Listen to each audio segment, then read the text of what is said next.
Margaret Evans has the story tonight from London. Margaret.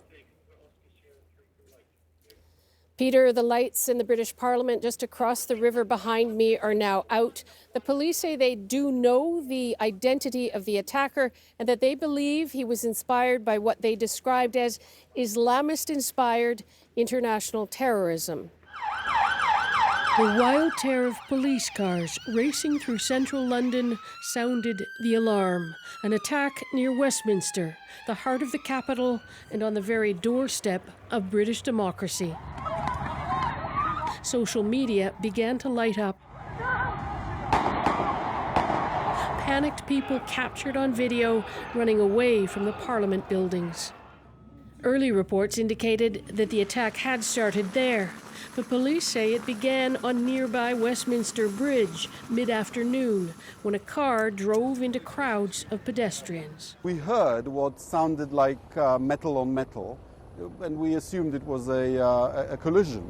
But then we looked outside, and I saw one person down, then another. Bystanders rushed to help the injured. There was a body, and when I looked further up, there was another body. And then when I looked over the side of the bridge, there appeared to be a body in the water as well. As the attack car careened across the bridge, a woman jumped into the Thames, presumably to avoid it. She was pulled out alive, but in critical condition. This is a day we planned for, but we hope would never happen. Sadly, it's now a reality. The Metropolitan Police emerged early on to say they were calling it a terrorist attack. The car then crashed near to Parliament, and at least one man, armed with the knife, continued the attack and tried to enter Parliament. Parliament was sitting at the time. The House leader filmed as he interrupted the session to announce a lockdown. There has been a serious incident within the estate. It seems that a police officer has been stabbed, that the alleged assailant was shot by armed police. The policeman was stabbed several times. Foreign Office Minister Tobias Ellwood, a former soldier, was on the scene and tried to help stop the bleeding before the officer was taken away by air ambulance. Police later confirmed that he died, naming the officer as 48-year-old Keith Palmer. The Prime Minister, Theresa May, had been at Westminster at the time of the attack, but was whisked away.